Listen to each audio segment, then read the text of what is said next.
The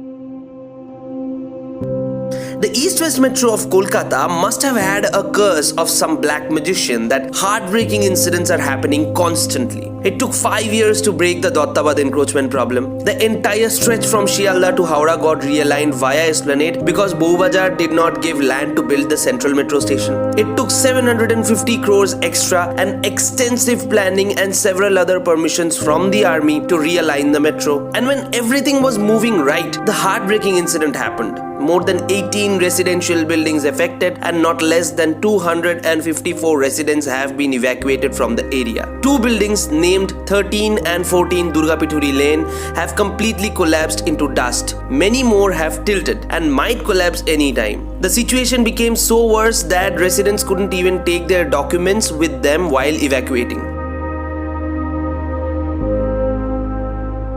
When most of the East-West Metro is structurally ready, the last section left to be bridged was the 2.45 km section from Shialda to Esplanade. Following this, on January 25th, this final stretch of tunneling began. Two tunnel boring machines named Chondi and Urvi were deployed. When Chondi was boring the westbound or Howrah Moidan bound tunnel, Urvi bored the Salt Lake bound tunnel. The TBMs began their journey from Esplanade following the SN Banerjee Road. At Wellington Crossing near Maulana Azad College, the TBMs bent left and following the Nirmal Chandra Street, they went ahead. This point was the most critical part of tunneling. From Bowbazar Mode, the TBMs had to turn right to follow the Bibi Ganguly Street up to Shialda. While constructing underground metro, TBMs often follow main roads. Even in this case, you have seen the TBMs were following SN Banerjee Road and Nirmal Chandra Street. But here, it wasn't possible. Nirmal Chandra Street intersects Bibi Ganguly Street approximately at 90-degree angle. Metro rails cannot negotiate such sharp bends. So, to increase the radius of curvature of the tunnel, the TBMs had no choice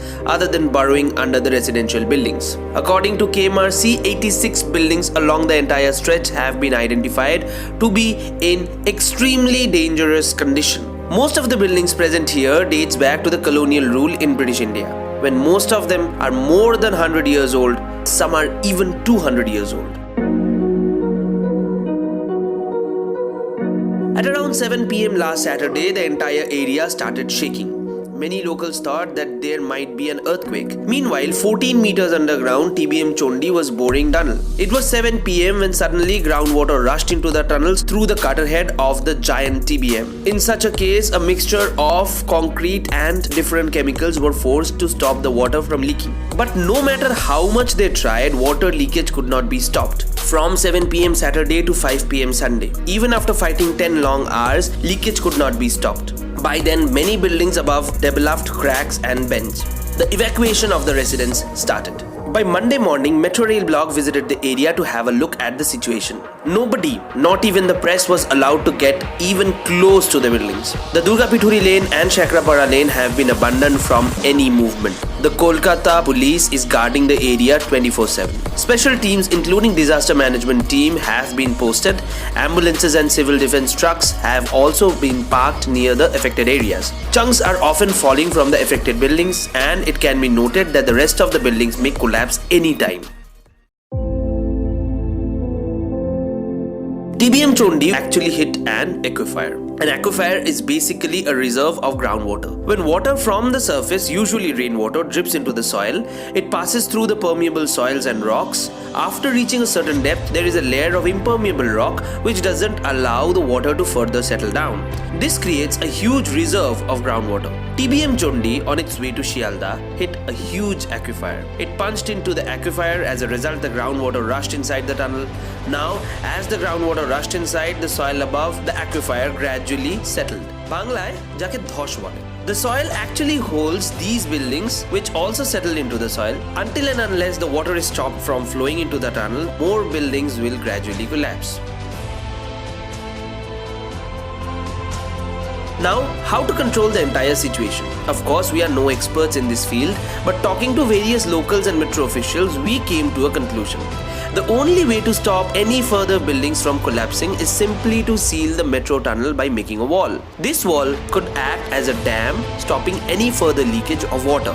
With the TBM in the front, it was almost impossible to build the wall before the cutter head of the TBM. So KMRC has decided to build the wall after the TBM. Although water can be stopped from flowing inside the tunnel, the TBM will probably be submerged into water. According to KMRC, this wall has already been made with concrete and steel. 2 lanes named Durgapithuri Lane and Chakrapara Lane have been closed. The number of evacuated residents has increased from 254 to 375 by Monday evening. Engineers of KMRC will further inspect the affected buildings. They'll check whether they can be kept or not. If the buildings cannot be kept or repaired, they'll break them down. New buildings will be constructed by KMRC in return there in Bowbazar or somewhere else. For the next few days, the evacuated residents will stay in hotels. KMRC is arranging apartments for them where they'll shift in a week or so.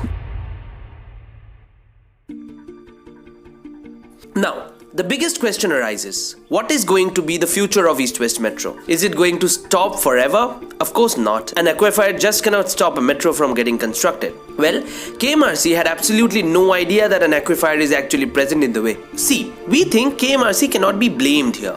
Experts say aquifers are very hard to be predicted. It wasn't even identified in the surveys that were carried out before the tunneling started. Now that the aquifer blocks the way, TBM cannot move forward in this situation. If the TBM moves forward, it will continue to punch through the aquifer, resulting in more building collapse. We, in our previous video, said that the TBMs were scheduled to reach Shialda by November, according to KMRC. But that is definitely not going to happen now. Both the TBMs have been kept in standby mode. Now what next? What can be done? Please note that the KMRC has not made any comments regarding the future of the tunneling. Their immediate motto is to keep the situation under control. According to KMRC, 11 poor buildings in the place will be demolished.